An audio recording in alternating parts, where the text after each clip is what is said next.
Allegiance. After the Pledge of Allegiance, please remain standing for a moment of silence for Steve Ebert, who passed away and his funeral was last Saturday.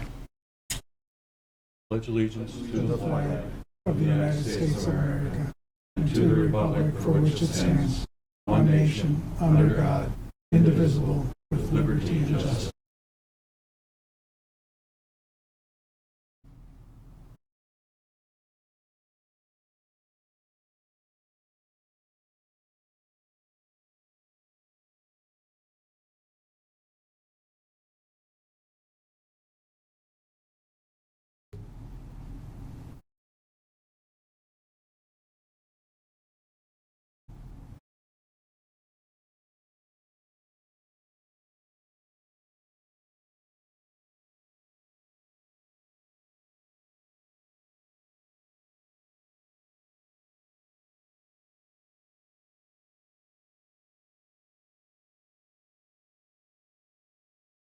Thank you.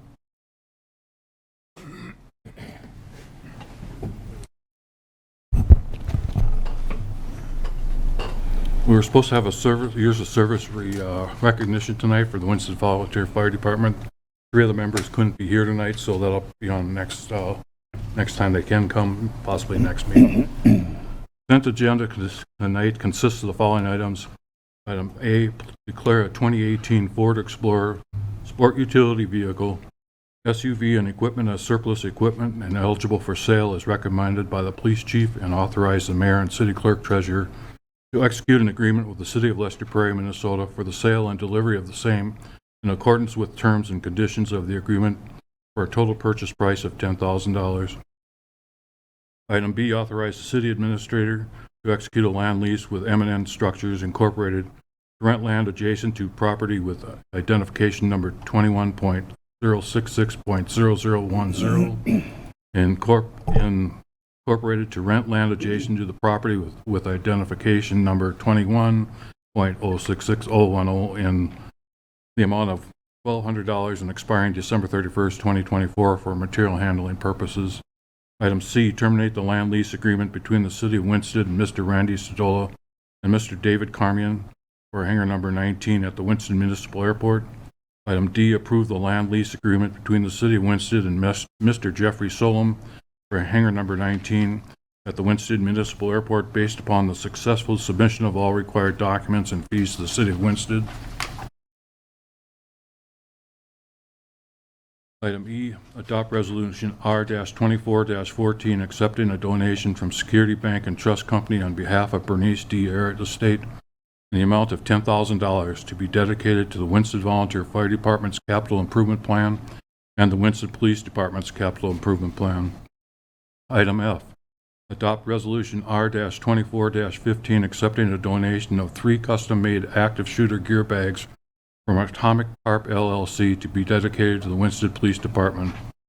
Item G, authorize a bicycle sponsored by Tour de Tonka on Saturday, August 3rd, 2024 on designated streets and routes within the city limits as approved by the Winston Police Chief, and authorized a rest stop for the event in the parking area at Dennis M. Campbell Field. Item H, approve the off-sale, on-sale, and Sunday liquor licenses from July 1st, 2024 through June 30, 2025 for the following: Oleski Holdings, LLC, the Corner Bar; Jan N. Schlegel Enterprises, the Blue Note; Husong Liquors, off-sale only. Approve the Liquor Wine Club or 3-2 license from July 1st, 2024 through June 30, 2025, and waive the fee for said license for the Winston Baseball Association Incorporated, Winston Wildcats at Dennis M. Campbell Field. Approve a 3.2 off-sale liquor license from July 1 through June 20 of 2025 for Casey's General Store, number 1673, 240th 6th Street North. Item I, approve licenses to sell tobacco products and tobacco-related devices from July 1st, 2024 through June 30th, 2025 for the following: Casey's General Store, 240th 6th Street North; DG Retail, doing business as Dollar General, 206th Street South; Husong's Liquor, 132nd 6th Street North; J&L Schlegel's, the Blue Note Ballroom. Item G, appoint Miss Lori Quast to the position of Fire Secretary with the Winston Fire Department with the term expiring December 31st, 2025. And last item, item K, approve the claims list for May 7th, 2024. That's the consent agenda. Looking for a motion to approve.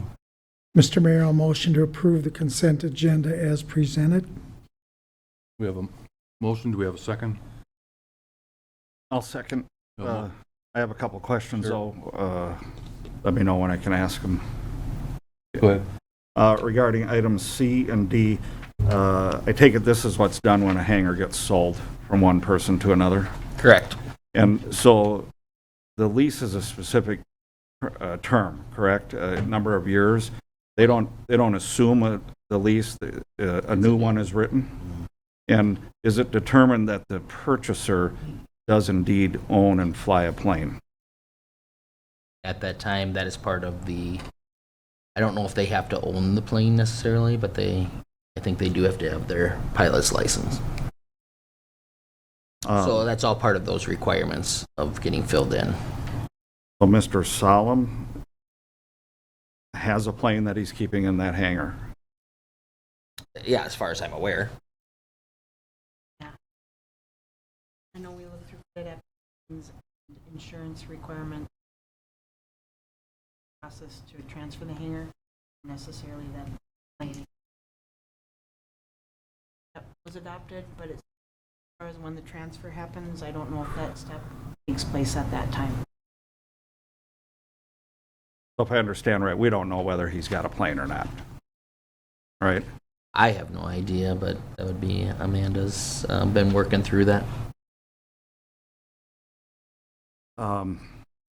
So I think we're talking two different things as far as with the lease itself, right? As part of our airport policy, you do have to have a plane there. But with the lease itself, it is just you're leasing the hangar and you're leasing the land from us. Well, not the hangar, sorry, just the land from us, the hangar they own. if not enforcing through this, how do we enforce that they need a plane in there? So that is the, on our list of goals, for that airport checklist. So I know that we talked at the goal setting meeting where it would be our airport manager and chief health or one of his officers going through and checking to see that everybody is up to snuff, I guess, to the meeting their requirements at the airport.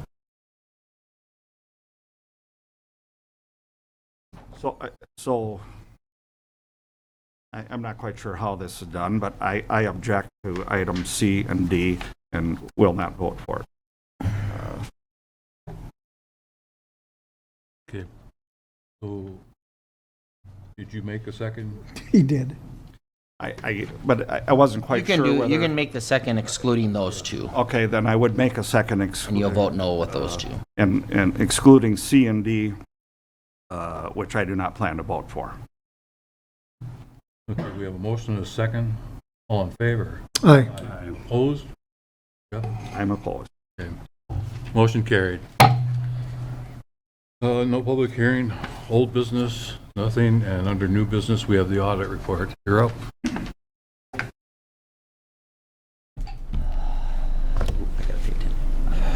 Good evening. I am Justin McGraw. I'm with CDS, the city's auditors, and I'm here tonight. Hopefully, we can hear me. I'm here tonight to discuss the city's December 31st, 2023 audit report. And you probably got a few different products from us. The larger PDF, or if you have the bound document, that's your actual audited financial statements themselves. The format I'm going to follow is up on the screen here. All this information I'm going to cover tonight comes from your financial statements or the management letter itself. So if I'm going through this and you have any questions, that's a great place to start. Otherwise, feel free to stop me and ask your questions as they come up. Starting with the independent audit report, what is it? It's our opinion on the city's overall financial statements.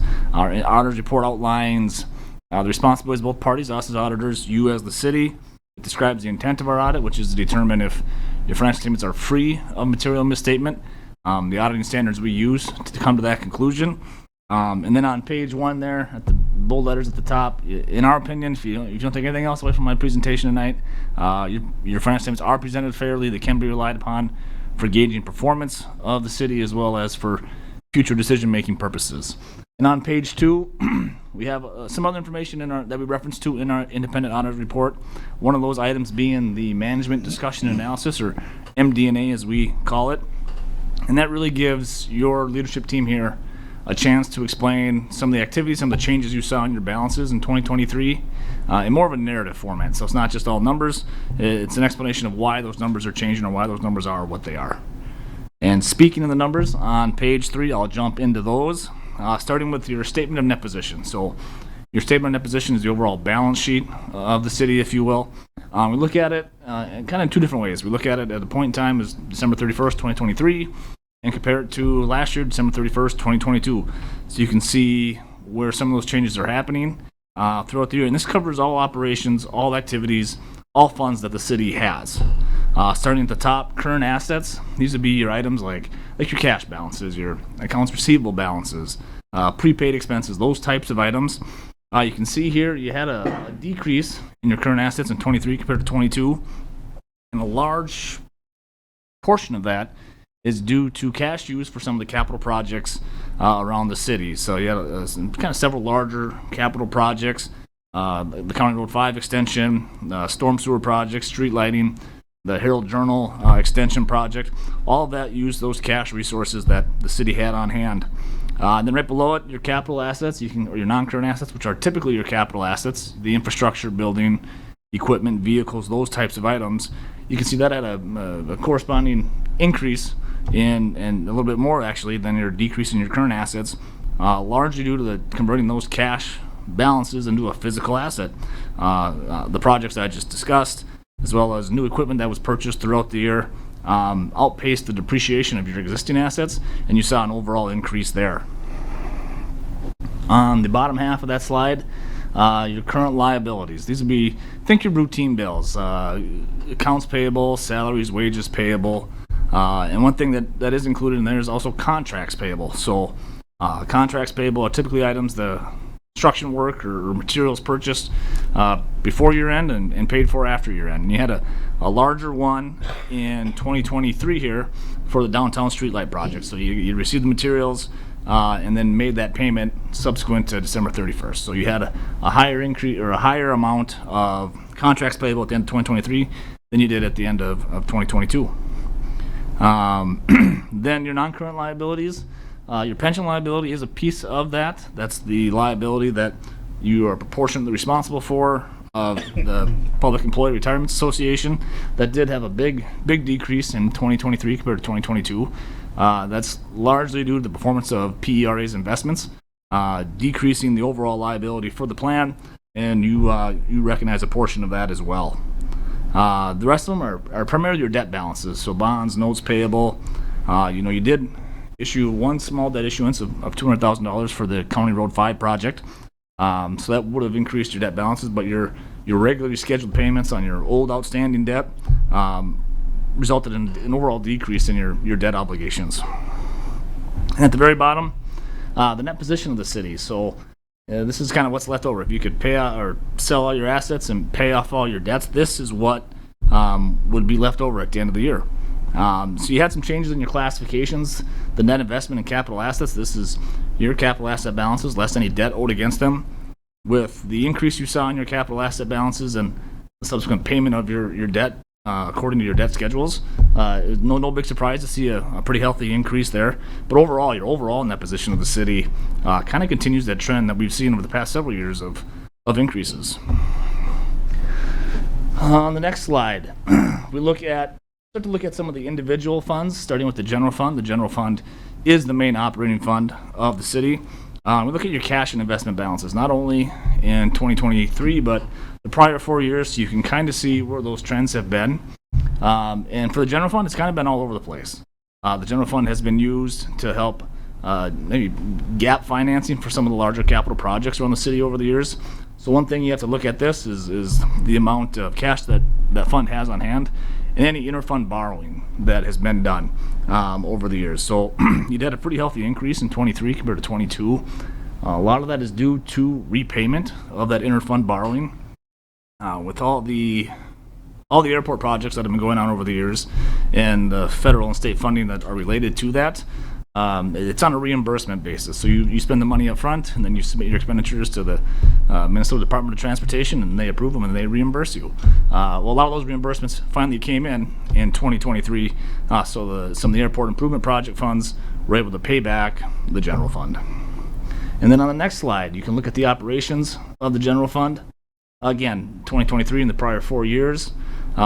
Similar trend in 2023 of your revenues exceeding expenditures. One thing that is included in here is transfers in and out of the fund. You did have a higher level of transfers out of the general fund in 2023 to support other areas of the city. The big ones being the County Road 5 extension project and the Herald Journal extension project. So you had ARPA funds, or if you remember the past couple of years, you received the CARES funds and the American Rescue Plan Act funds. Those are all recorded in the general fund. They were spent in 2023 in the water and sewer funds respectively. So that cash was transferred out of the general fund into those funds. And then your overall fund balance. So one metric that we as auditors like to use is we like to look at your fund balance, mainly your unassigned fund balance, or the fund balance that's available to spend on really whatever you deem necessary in terms of months worth of expenditures. So right now, or as of, I guess I say, December 31st, 2023, you're sitting around 7 months worth of expenditures sitting in that fund balance, which is a pretty healthy ratio. We usually recommend 6 months is kind of a minimum. Look at some of your big revenue sources of the general fund, property taxes, local government aid, they typically come in about 6 months apart. So having a healthy reserve in that general fund will help cover any expenditures in that time period, as well as any maybe unexpected expenditures that may come up for the city. And then on the next slide, we'll look in a little bit more detail at the general fund revenues. And we look at this as by the source. Where does the revenues come from? For the general fund, taxes have historically been your largest source of revenue. That's no change, in 2023. And then you did have a pretty healthy increase in your investment income from the prior years. 2021 and 2022 were not great years for savers, and now 2023 seems to be, with interest rates rising, seems to be a better time to save and invest that income. And then your intergovernmental revenue. This is one item I touched on a little bit earlier, but in 2020 they had the CARES Act. You had an influx of cash for that, and then 2021 and 2022, you got half of the allotment of your ARPA funds. So 2021 or 2020 through 2022 are probably artificially elevated due to some of the legislation that was passed. In 2023, you don't have that large influx of federal dollars or even some state dollars. So you kind of went back to pre-pandemic levels for your intergovernmental revenue, and that's depending on what the state might do yet or any new federal bills. It's probably going to be what you see in 23. That's probably what you're going to see going forward. On the next slide, the expenditures of the general fund. And we look at this, so the revenues we just talked about, what department is using those revenues that are being brought in. In general government public safety are the departments with the highest amount of expenses. That's typically been the case. One thing that can distort the numbers is capital expenditures. So if there's capital needs that the general fund is paying for, whether it be general government, public safety, public works, cultural and rec, those numbers can swing. That allocation or that percentage of each department's total amount of expenditures of the general fund. For instance, in 2023, there was some street work done in the general fund. So you see your public works is a little bit higher than it had been in the prior years. And then transfers as well. We had touched on transfers out of the fund to the water, sewer, and the County Road 5 fund. You see your transfers are a little elevated as well in 2023. So that was the general fund, moving away from the general fund to a few other funds of the city, starting with the special revenue funds. The city has a handful of special revenue funds. Special revenue funds are typically dedicated for us to serve a specific purpose within the city. And you have a few of them, and I'm not going to touch on all of them, but just a couple. The fire department did have an increase in its overall fund balance. You had a little lower capital outlay in that fire department operations fund. Your transfers out of that fund into the fire equipment fund were pretty consistent between the years. And then your airport saw an increase. It was actually a pretty good year for the airport operations fund. Some of it is one-time funding, like you had a larger insurance reimbursement in that fund in 2023. That's kind of driving part of that increase, as well as fuel sales within the fuel sales out at the airport. Then you have a new TIF district, tax increment financing district. That's 2-9. So that's a new fund that was set up, or a new district really that was set up in 2023. It has a deficit fund balance currently, as there were expenditures related to setting up that district, but the TIF revenues have not come in as of 12/31/2023. On the next slide, capital projects. So you do have quite a few larger projects going on around there. And with a capital project, the idea with it is that it's going to capture all the financing sources and all the expenditures related to larger improvement projects. And you have a few of them. On this slide, it kind of has some that are at the end of their life, some at the beginning of their life, and some that are kind of in the middle of that life cycle. The largest increases you saw were the fire equipment fund. That's donations into that fund, as well as transfers from the operating fund. And then the 2015 airport improvement project, that also had transfers into that fund from the airport improvement fund to support the city's share of that project. Then your capital equipment fund. That one had a decrease in 2023 because there was a lot of activity in there this last year from storm sewer, the street lights, and equipment purchases. So you saw a decrease in that fund as well. The County Road 5 project also has a deficit fund balance, largely due to the expenses in that fund, but the fund has been fully funded from expenses related to that project. And then you have the McLeod County Wetland project and the Pheasant Run project. Those projects are complete, so we've closed those funds as there's no longer expected to be any expenditures related to those projects. And that's all the governmental funds of the city that I was going to cover tonight. Moving away from the governmental funds to the business type activities of the city. Starting with the water fund. Again, looking at the trends of the water fund's cash and investment balances.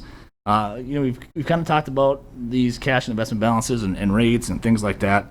You're seeing here a slight decrease in that cash balance of the water fund. Some of that is due to operations eating into that margin you have, or your operating expenses eating into the margin you have to make your debt payments, to make capital improvements, and that was kind of what's driving your decrease here in 2023 is capital improvements within the fund, the Herald Journal Extension being one of the larger ones. You can see the impact it has on your cash balances. On the next slide, we'll look at the operations of the fund. So we got operating, non-operating revenues. These do include transfers in and out of the fund. So you had a little bit higher revenues and transfers into the fund in 2023. Those ARPA funds being transferred from the general fund to the water fund are kind of what's driving that higher revenue mark, because you did have some expenses go up as well. So you have maybe a smaller, well, you back out the transfers piece of it, you have a smaller decrease in your net position. Obviously, those transfers into the fund results in an increase in your net position, but that's kind of a one-time item to help fund that Herald Journal Extension project. And then on the next slide, we look at this slide is really meant to show the water fund's ability to pay its debt. So that blue line is kind of what the idea is. It's the cash being generated by operations of the fund, and depreciation is removed. That's a non-cash expense, the wear and tear on the current water infrastructure, to show what the cash is being brought in from water operations to the debt service requirements on the existing assets that the city has. You can see here in 2023, it's bringing in enough cash to make its debt service payments, so that's great. The one thing you did see, though, is your decrease in that cash balance a few slides back. It kind of tells us maybe a review of the rates would be appropriate to not see that trend constantly go down, and you may find yourself in a pinch if you have a large water expense in the future. On the next slide, the sewer fund. Sewer fund cash and investment balances.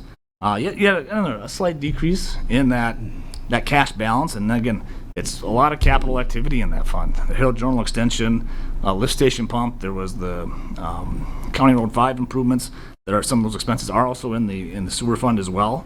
So you can see the impact that had on your sewer fund cash balance. Sewer fund cash balance is a little bit of a healthier position than the water fund, but it also does have more infrastructure that needs to be maintained and possibly replaced in the future. Looking at the operations of the sewer fund on the next slide, you can see here, again, this does include the transfers into that fund, but the change in 2023 was pretty similar to 2022. Your revenues and your expense kind of rose at the same pace, and then of course there was that transfer in to help finance the Herald Journal extension. And then on the next slide, similar to what we looked at with the water fund, we also look at it with the sewer fund. The sewer fund's ability to pay its debt just with cash provided through operations, and we remove that depreciation. You can see here you're maintaining that margin to bring in enough cash to make those prior debt obligations. And I think the longest one outstanding is still 14 years.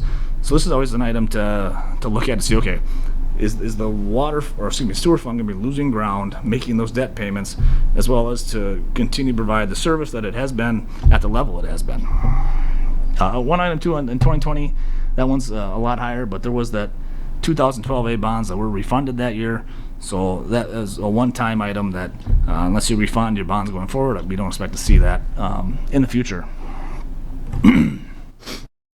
So that was all the numbers I was going to cover tonight. In addition to auditing the balances of the city, we also look at the city's compliance, and there's a few different rulemaking bodies that you have to be in compliance with, the first being the state of Minnesota. So we look at compliance with laws related to contracts and bidding, conflicts of interest, depository of public funds, issuance of debt, and we're happy to report we came across no issues of non-compliance. So that usually tells us as auditors a few different things. One, that your team here knows what those laws are, and two, they're making sure they're being followed. The next one is government auditing standards, and we look at internal control within the city, who does what in that financial transaction recording process. And if you listen to me talk before, you probably heard me talk about a couple of these.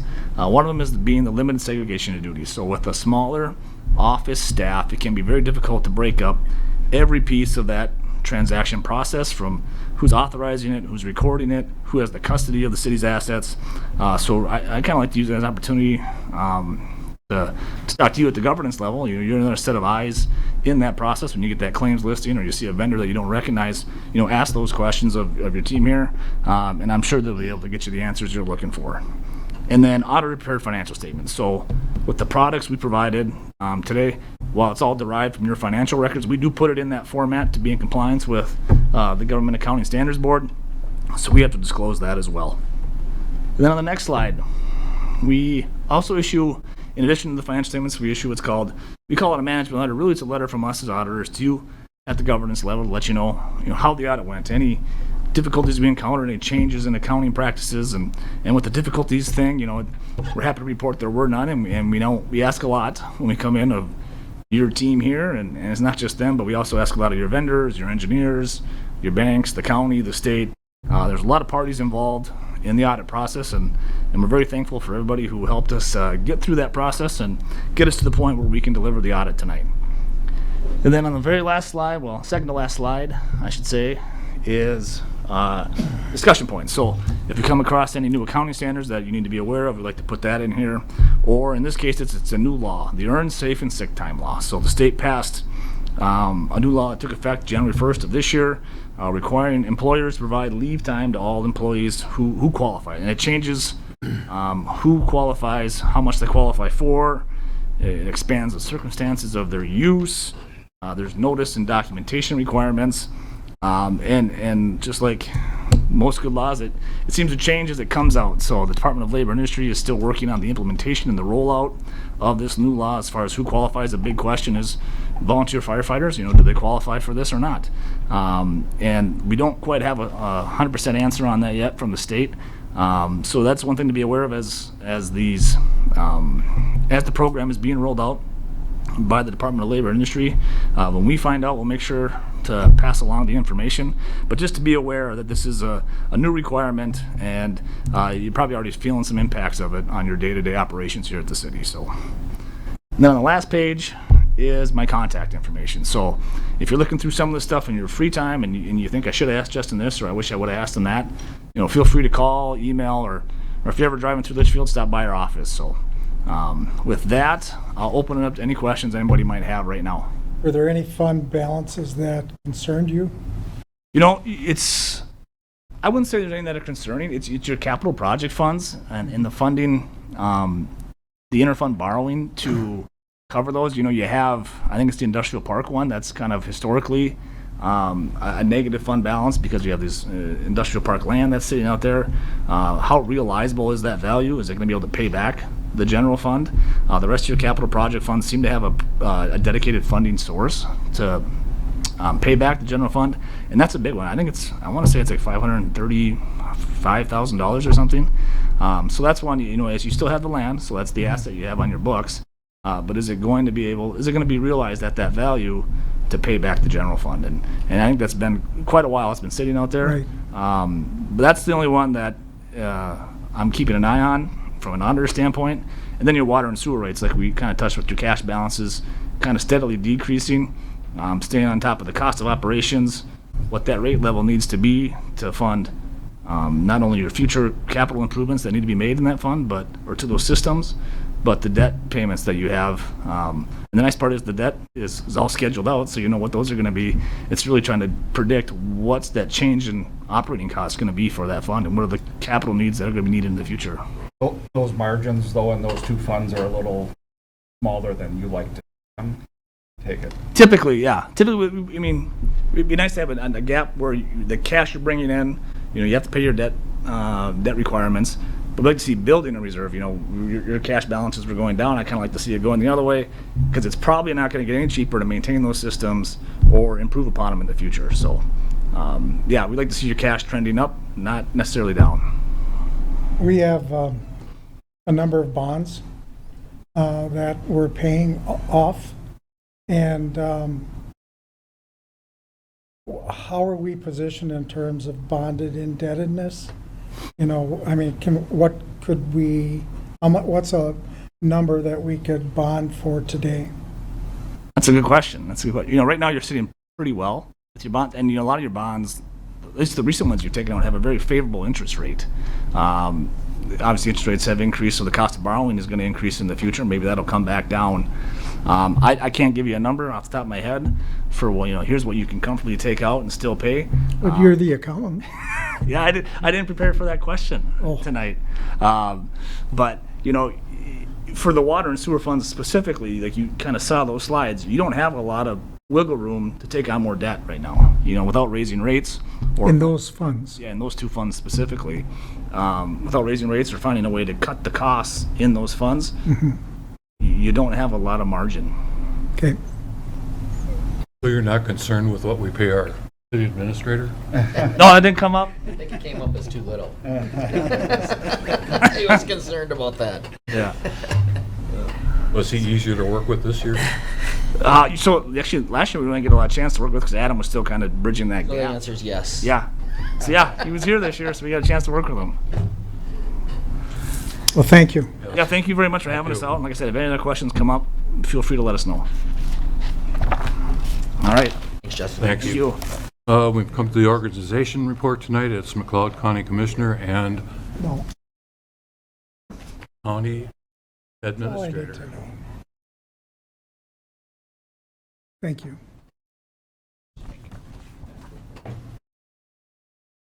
I wasn't prepared. So Nathan, is your term up this year? We'll get to that. Oh,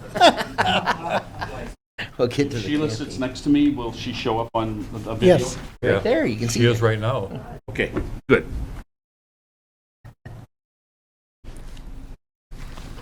First off, I'd like to thank Mayor and Council and Raquel for inviting me in to address you this evening. It's much appreciated, and I I'm excited when I get the invitation, and certainly plan to be here to try to make myself accessible to you, the city of Winsted, and the constituents that you represent as well. A lot of times, I'll introduce myself for those maybe who are watching online, but I'm Nathan Schmaltz. I'm the McLeod County Commissioner of District 1. District 1 includes the cities of Lester Prairie, Winsted, and Silver Lake, along with the townships of Bergen, Winsted, and Hale Townships. Sometimes we think we're forgotten out here in our corner of McLeod County, but I just wanted to highlight a few things that took place at today's county board meeting, which definitely affects our local area here in the city of Winsted. At today's meeting, in case you haven't had a chance or didn't have a chance to Zoom, we started out by processing the Winstock Large Assembly Permit.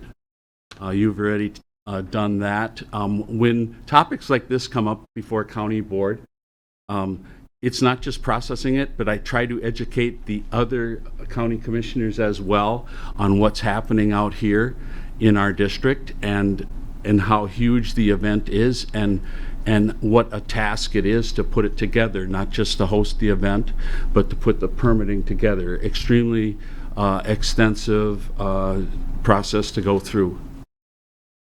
And along with that, we processed the Winstock liquor license for the event. Also on today's agenda, we looked at the Winsted Lake treatment request for curly leaf pond weed and approved that expenditure. It's part of our AIS program in McLeod County.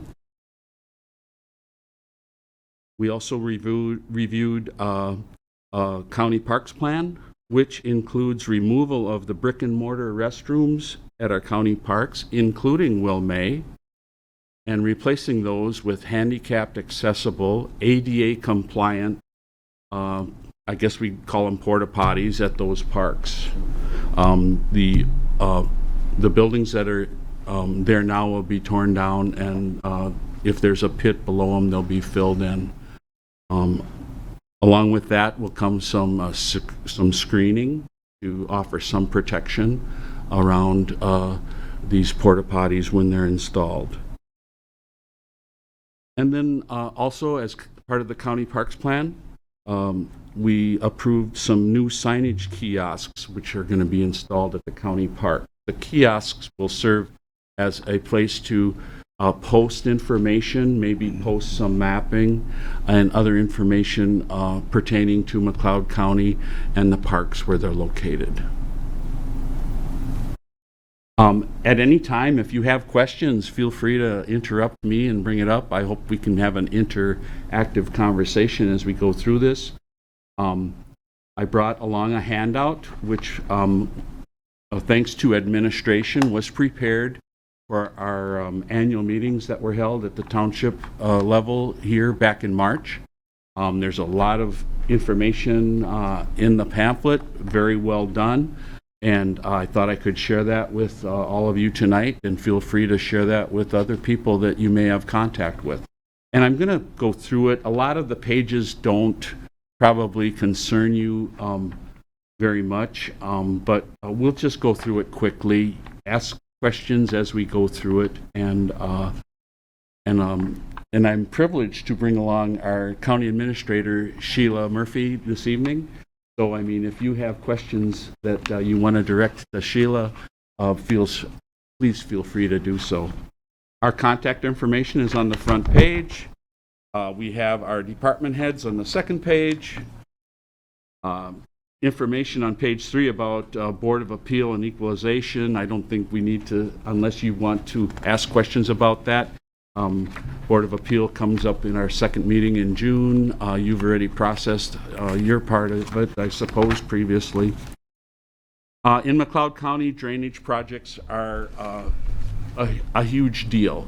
And you can see we have a whole page of projects, and it's not just ditches in McLeod County. Our system also includes ditches that join our neighboring counties as well. And on page 5, You we know, can do speak. you happen to know the tree spraying? What does that entail? There's a lot of tree spraying on this. Do you have any idea what that is? The systems that we have in McLeod County, we have a lot of miles of ditch in McLeod County. And the spraying takes place after we get some of these ditches cleared from the trees. Some of the maintenance on the ditches has been, shall we say, put off over the last few decades, of course, with the considerations on county budget in mind. But now we see the need of maintaining these ditches to a higher level. We see how expensive it is to remove a tree. So once we get that done, we have a spray program in place to make sure that we're not spending an extravagant amount of money trying to remove adult trees down road. So that's why you see the spraying on there. It's similar to what Winston Township had started when I became supervisor. We weren't spraying, or we were spot spraying, and it's really, if you don't have a plan in place, it's hard to carry out a plan. So, when Winston Township started our spray program, we started a program where we would spray half of the township in one year and the other half of the township the following year, and then come back and do another half again. That way we spread out our costs, and it seemed to be very effective as long as we kept up that schedule. By the time we came back and sprayed the second or third time, it was very evident that it was a good program to be following. And we hope to apply that same criteria to our county ditches as well. Not all ditches are county ditches. If you drive to Lester Prairie, you'll see a private ditch. So if you do get into a discussion with someone about a waterway or a ditch, you first have to identify what they're talking about, what that person is referring to see whether it's a private ditch or a county ditch. We go back to parks. Yes, go ahead. Question regarding William A. Park. Is there any thought or plans to connect that park to the Loose Line Trail? Sheila, do you remember a discussion? I thought we had a discussion about a connection from the park to the Loose Line, but I can't Gravel? remember where it went. I know it was talked about. We're going to talk a little bit about parks during the American Rescue Plan Act, so maybe that is that what you're referring to, one of those projects, or a different one? I'm not familiar with the area exactly. Yeah, I thought, who's in charge of the park? John Jarabek. I thought we talked a while back that they were looking at making a connection somewhere out there to connect that park with the Loose Line. And I remember that discussion as well, and as of now, I have no information to share with you on that plan or what John Jarabek's plan is for making that connection. Well, I won't ask. We'll send it. And I don't want to misquote it, but I do know what you're talking about because I was in the American Rescue Plan Act funding group with you. And we had first talked about that connection where the trail goes around your lake, and it's going to be paved from there up to the gravel road to come towards the park. So I know of that for sure, being included in the funding. I don't know that that's done, though. I don't think it is. But that's not the same connection, correct? Correct. Okay. So I would need to check in with John, and I know that he was out of town, but he should be back now, and we can email you. I was just wondering, because I know some people have asked about it. Yeah. Good question. Thank you. And if there aren't any other questions, I'll let Sheila discuss page 5 related to ARPA funds. There aren't too many changes from the last time that we came and gave you an update or had discussion. I don't know if all of your funds are expended already. I know that they all had to be allocated, of course, by the end of 2024, which seemed like a really long time away when it came, and of course now we're creeping up on it. And they all have to be spent by the end of 2026. So every city, county, township that had the dollars has to have them allocated by the end of this year. They have to be spent on what you allocated them on by the end of 2026. So really a lot of what we've been working on over the past year is just carrying out and implementing those projects that we had already allocated those dollars towards.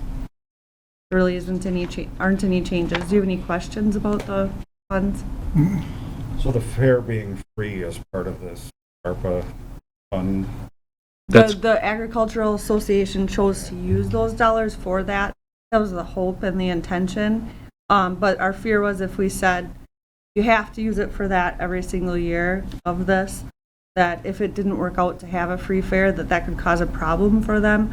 But they have been able to sustain that, and that was the hope and the intention of doing that, having a place where everyone in the community could go for free, bring their family and enjoy the time there. And it has worked out. So I would assume that it will keep happening through 2026, at least. Through 2000. Yeah, and then their hope of doing that is building sustainability into it so that they can continue doing that. They didn't want to start a free fair and have to stop it. Right. So I do think that as long as everything stays all right, that they would keep doing that too. Sibley County's fair is free. I think it has been for years. So, Yeah, that was it was the hope that we could have a free fair as well. So, been good.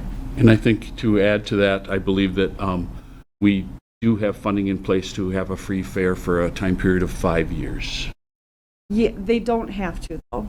That's the only catch. We did, when you guys voted it, they just wanted to make sure it wasn't that we were forcing the Agriculture Association to commit to a free fair in case it wouldn't work out, but I would assume it will continue. Any other questions about ARPA funding? Okay, on page 6, we talk about our County Veterans Service Office. Of course, we've had a retirement with Jim Lauer last year, and Cassandra Kerrigan moves into the lead position at the Veterans Service Office. I can say that Cassandra is very capable at what she does. She's a very good asset for McLeod County and the veterans of McLeod County. I have total confidence in Cassandra and the department that she leads.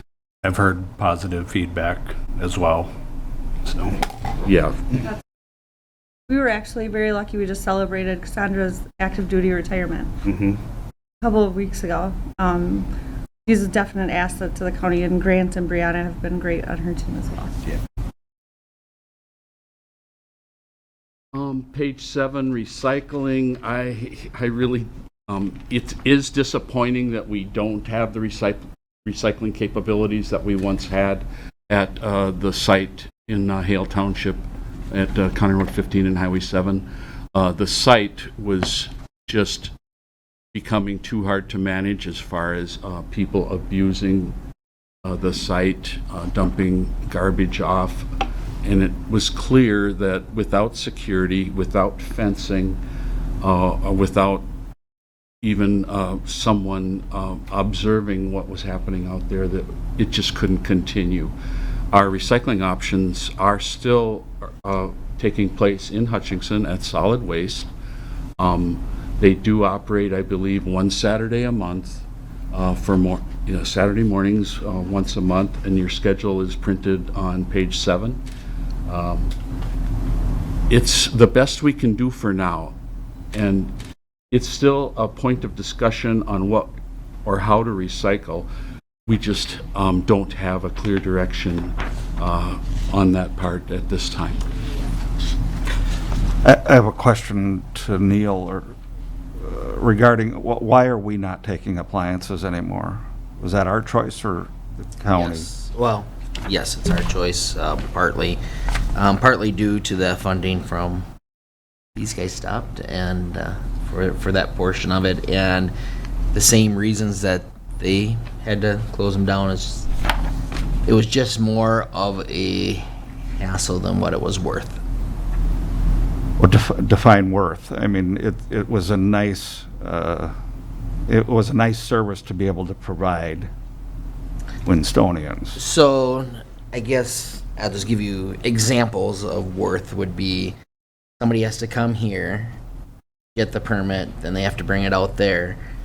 If they didn't know that they had to come here to get the permit, then they would go out there. Then this person had, or our brush site attendant would have to go and tell that person, you have to go to the city. City offices are closed at that time. Now that person is extremely upset. And there's other pieces to it as far as the when it gets picked up, how we get reimbursed from the county for the pieces, just different things that weren't working, along with all the other sites that you guys have had in the county. And So I'm on the other end of it. I had a dishwasher a couple of weeks ago. I came here to buy a permit and was told that we were no longer doing that. And I imagine my surprise. We never discussed that. It was a nice service to offer the community, and I wish we'd reconsider that. okay, Sorry, guys. but it was discussed. We did talk about it. I don't recall that. And yeah, you might. I don't know if you were there when we did it, but Well, I don't believe it was talked about in a city council meeting or work session that I recall, and I haven't missed one. So I do believe it was. But it's not neither here nor there at this point. I mean, we can bring it up again, right? You could revisit. And City Council and Councilman Albers, I will remind you that September 11th, the city of Winston is included in appliance curbside collection, as you see. And there's a fee involved, but it's a service as far as I believe getting it picked up right in your driveway. It's available to my township as a Winston Township resident, and hopefully the same service is available to you and your residents as well. Can I just ask a follow-up? You already said it, but can you explain why some of the other sites took that remote appliance recycling away? Was it because of the abuse of the sites also, where people were leaving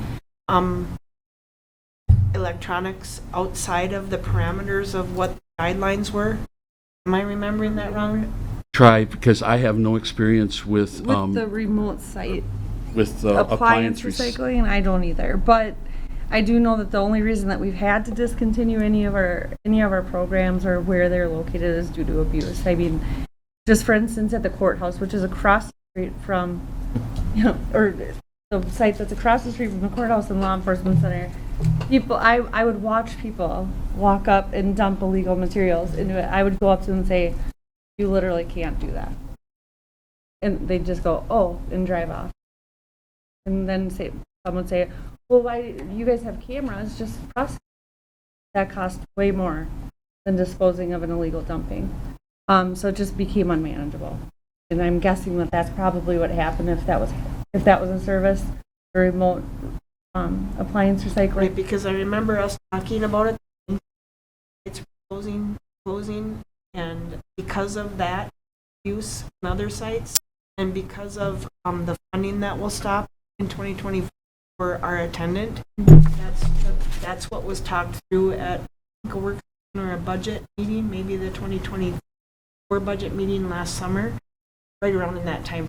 But thank you for that. I hope that's accurate. I would assume.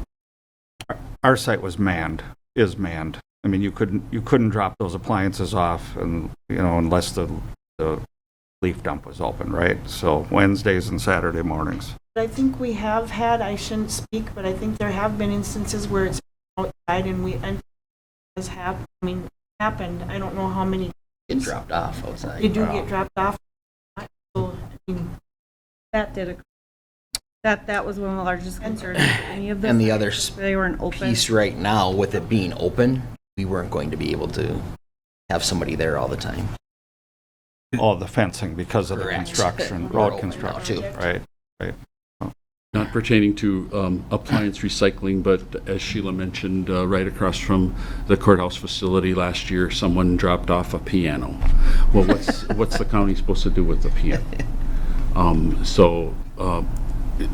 The abuse was widespread almost at every drop-off site, and it was just too much to ignore. The abuse ruined a well-intentioned program, unfortunately. If you have specific questions pertaining to recycling, I would ask that you contact Mark Telecki, our Environmental Services Director, or Sarah Young would be a great contact working in Mark's office to further explore options when it comes to appliance recycling. Want to speak on County Attorney, please? Sure. in the near future, there'll be a annual report coming from the attorney's office and the sheriff's office. We used to do that annual report during the Student Government Day, which was recently. We didn't have your area schools at Student Government Day. They were invited. And we really would encourage you, if you have a connection with a teacher, if you are a teacher, if you are administration at any of your schools that your students attend, we would love for them to come, whether it's one student or 20. It's a really good event. So typically, the attorney's office and sheriff's office save their annual reports for those times, but they were not in April this year.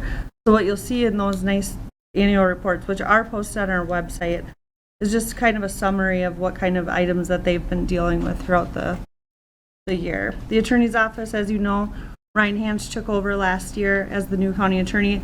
Things are going well. There's just been a lot of change due to turnover in the office, which, to be honest, is mainly due to the competitive environment with wages for attorneys throughout the state. It's not a McLeod County issue. The office is doing well. We have great staff, but we are staffed right now, and it's going well. And would you do the sheriff's office? Sure. Sheriff Langenfeld, you all know him, I'm sure. And today, him and his chief deputy, Aaron Ward, were at our meeting to recognize Kevin Matthews. He retired after 29 years as our emergency management director.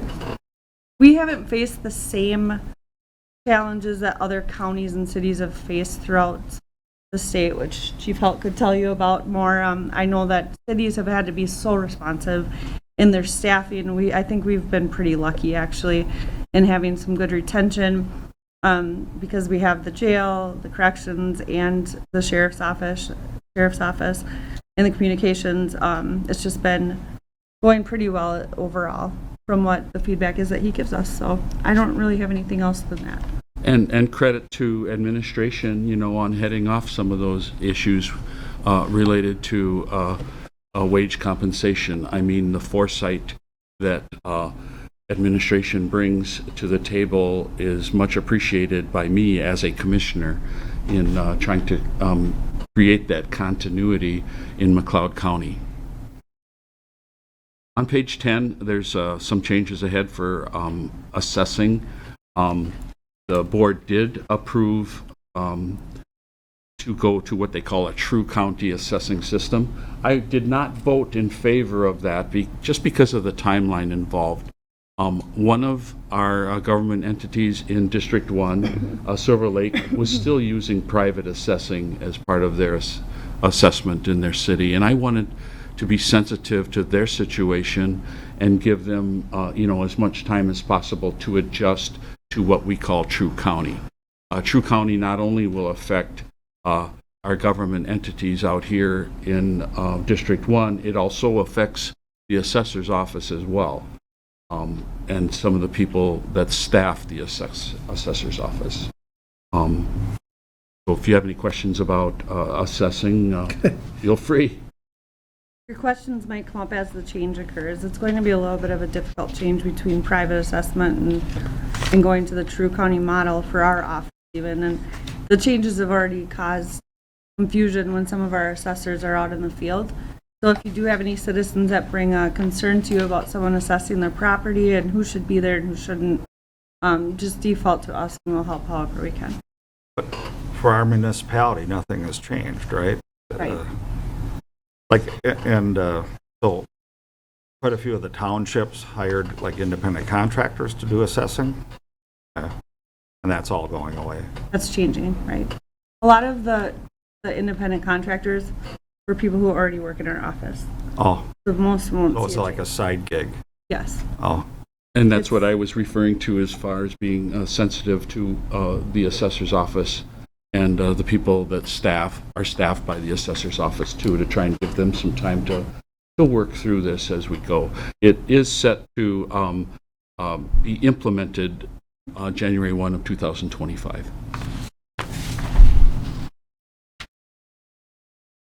Page 11, I won't really speak to gravel road stabilization study. Construction projects on page 12.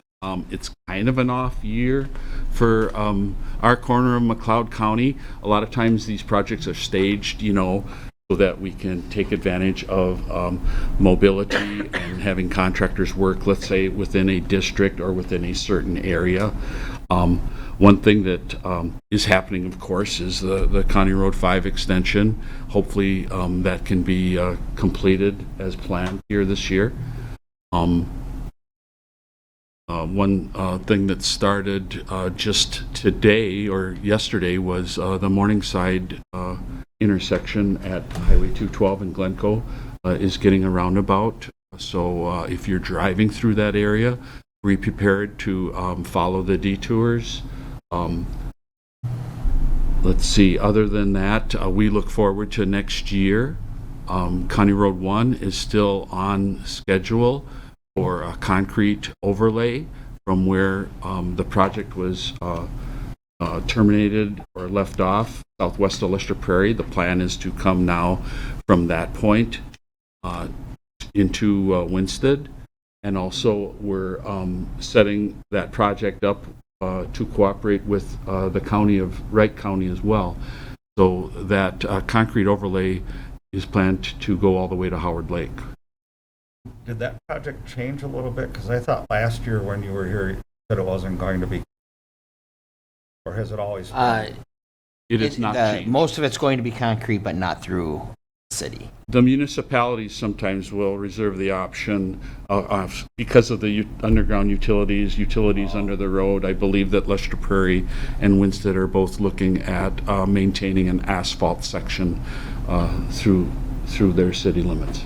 Along with it'd be hard on the businesses for the closure being that long because of the concrete takes longer for the asphalt But if you got to dig something up, that's that much more, right? as well. Yeah. Yep. So it was really something that we explored to try to keep it all the way through concrete, but in the end, Mr. Engel and we just didn't feel like it would be feasible. And I can say that, our county engineer, Andrew Engel, is in constant contact with Bolton and Mink for your city engineer as well, to make sure that we're cooperating and doing the best we can to serve the community needs. I did have a UCAP Joint Powers Board meeting last week, and some of you maybe have some concern about application process that we're looking at expanding in the community. I asked Dr. Lockhart findings on the timeline. She will be putting in for grant funding for early Head Start and a Head Start program, and she may not hear if the grant has been approved or not until around the September timeframe. They were very excited with the participation and the interest that the community had given us when we visited with you, and a special thanks to Superintendent Walbrush and his active participation in looking at this program and what he brings to the table with him and the school district as well. And then Tom asked about my service as commissioner. I am in my 4th year, and it is an election year. And I do enjoy serving the people of District 1, and I hope that can continue for myself. I will be filing for re-election here in 2 weeks. Okay. So hopefully we'll be successful at that, and hopefully I can continue serving in the capacity that I do. Good. Any questions you'd like to address to Sheila or myself? Bill, are there any departments in the county that are understaffed? There always is on and off. It changes. We have over 400 employees. Right. But Health and Human Services is hard. It's always going to be difficult to staff. But yes, we have openings on and off throughout Health and Human Services. Our auditor treasurer's office runs the licensing center.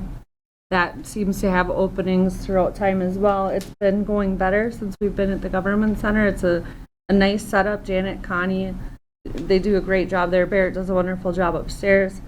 Public Works was really difficult for a few years with we had such a large amount of people retiring near the same time, just like everyone else. Yeah. I mean, we weren't 3M, thankfully. We didn't have like hundreds of people retiring at the same time. But when you have plow truck drivers and people who run road graders all leaving, they have to train people and it's difficult. So we've gotten through the toughest parts of that, I would say, and our staff that's trained in, they're doing very well. We're fortunate. We're not in as tough a position as other counties. When I go to my meetings, I'm like, oh. You leave feeling good. I can't complain. The licensing bureau, get a fair amount of complaints about that, do you? No. The way it's set up, I sure hear a lot about it because you've got to talk to the person at that desk when you first walk in, and then it seems like, you know, when I've gone there, it seems like you sit a while before your name gets called. And I've heard that time and time again from people. That's funny. I think that honestly, if you were talking about it in a sense where you had to wait, you're going to hear from people who had to wait. Right. I see it all week though. We have people drive from Minneapolis to get their license in our office. Because it's quicker. Right. So they come there to get their passport. There are a few times during the week that are really busy, especially Fridays. You know, people take off work on Fridays to go in. Lunch break from like 11 to 1. Those are difficult to cover. But when people call in sick, it can be hard. One of the biggest problems is when you walk in and it's shaped kind of like your dais there, you see all these people, so you think, well, if they're standing there, why can't they help me? You have to have a segregation of duties, like you talked about during your audit. We can't have someone who does a passport do license. You can't have someone that does, like Connie who does the election, or Janet, they aren't going to come up and do your license. So there are only certain people that can do it. I think the visibility is an issue. And it has been hard for the people working behind that wall as well. So we are going to put up some sort of separation so that it looks, I don't want to say just so it looks better when you walk in, because that's not it. It's also for the people working there. They need some quiet. Looks more inviting. Yeah. So I do think that is it, because I've sat there and thought, well, why are those three sitting at desk and not helping people? Well, that's not their job title or job description, right? And it's probably really frustrating for them And by having the by not being able to help. open concept, you're looking at people who work in the assessor's office, people who work in the treasurer's office, people who work in the registrar's office. They probably they're not cross-trained, they're not qualified to be doing what I call the counter service. Yeah, they won't finish their job if they're doing. So when Sheila talks about the screening, I think that'll hopefully improve the perception of what's going on there. And I get a couple complaints a year, so I guess I'm fortunate that it's just a couple. But usually the first thing I'll ask someone who has had a bad experience there is, did you have a reservation? Did you reserve a time slot? And to me, that's always the key. It's pretty easy to do. You go to the county website, you reserve a time slot. I've used it every time I've needed tabs or licensing, and it seems to work very well. Or even call the general line. I'm not going to say it off the top of my head, I'll mess it up. However, if people don't use the internet a lot, they can call us. We'll make them an appointment on there. It takes us 2 seconds. But I think it's not like an I told you so, but I anticipated this happening. When they showed us the plans, I'm like, that's not going to, people aren't going to like that. Because if you have to go in a spot and check in somewhere and go somewhere else, it's the same thing. Like if I go to the clinic, it may not be that bad, but I'm probably still annoyed. I don't want to do that, right? So I've thought, actually, we talked about it a few weeks ago at our department head meeting about not having someone at that front desk. I've always been kind of fought on that, but I think that if they could go up to where they need help, it would probably just flow better. Well, initially, there was no one there, right? And we were No, supposed to there use the kiosk by ourselves or not? No, the person that we hired right when we moved in didn't work out. Okay. So sometimes there were openings, yeah. 'Cause I remember the first time going in there, I think I had to do it myself and yeah, whatever. So I get it. They don't do driver's tests anymore? Yeah, they do. Well, to They- bring my they kid to have- Grand Rapids. You might want to check into it because they have openings. You shouldn't have to be going to Grand Rapids. Yeah, that's what I thought. You have to be awake at midnight when the clock's Yeah. on. Is that what it is? seriously. But Oh. sometimes I know, maybe if you call there and ask Candace, who answers the phone typically, to help you, should you be doing that, she would be able to give you the tips and Oh, tricks. I don't we're on it. Yeah, there's something with, you can only schedule so far in advance. 30 days, yeah. We ended up going to Olivia. Well, I have till Friday.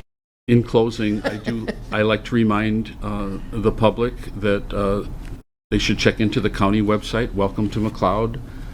They can see our meeting schedules, they can get county news, they can view our agenda, our board packets, and our workshop topics. You can find a lot of things that you'd have questions about if you just go to the website. And lastly, I'll say if you know of people who are struggling in life, who financially aren't making it, I like to say try to refer them to UCAP, United Community Action. We have an office in Glencoe, we have an office in Hutchinson, and they seem to be well equipped, or at least they know where to send people for resources who have needs, and we know they're out there. This week we celebrate mental health awareness in our state. We read a couple of proclamations regarding mental health awareness here in McLeod County, and I'd like to say mental health awareness is something that affects all of us. It affects everyone and affects every community. And if it were an easy problem to solve, we maybe get there, but it's not. It's very difficult. It takes a community effort. It takes faith-based organizations. It takes governmental organizations. One entity can't solve the mental health crisis that we have today, not just with adults, with children as well. So remember that. Also remember today is, I think, we observe National Nurses Day today as well. So if you have a nurse in your family, tell them thank you for the service that they do to the community.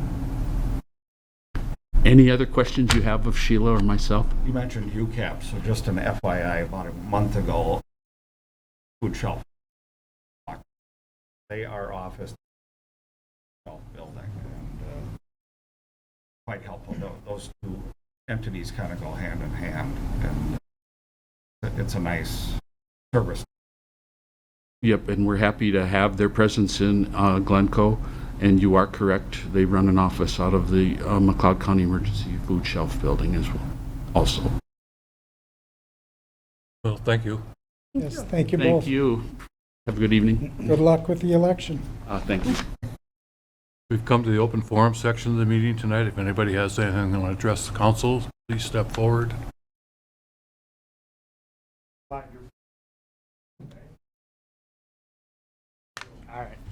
Members of council, thank you for having me. Just wanted to mention, we have a driving seminar that'll be May 16th here at 2 p.m. in the Volmer Room. Joan Soames is her name. She's coming out. She has she's funded through our TZD grant, and she's going to talk about aging driving. So we will have some refreshments, so I would recommend coming to that. And on the 22nd of May is our bike rodeo at 6 p.m. at Winston Elementary. And then if you haven't seen it, we have our truck now. So that's parked out front. If you want to take a peek, take it for a spin, let me know. Thank you. My sirens and lights work. Found out today. Okay, we've come to the city administrator. And any announcements, updates? Hopefully the street lights are going to be being worked on tomorrow, what I've been told, so cross your fingers on that. Lake Association is doing their plant sale this weekend, and I'd just like to thank the staff that did take the time and a lot of time and effort to put together that audit. They do the bulk of it. I'd like to thank them. Tom, you have anything? I do not. Jeff? Well, I mentioned Sheriff Langenfeld, and I had no idea he was going to be a sheriff, right? But about 30 years ago, I did test his abilities, and very professional, pulls you over. You certainly have a way with cops. so. Jesse, No, sir. look for a motion to adjourn. Make a motion to adjourn. We have a motion. Do we have a second? I'll second. A motion, second, all in favor? Aye. Opposed? Meeting adjourned.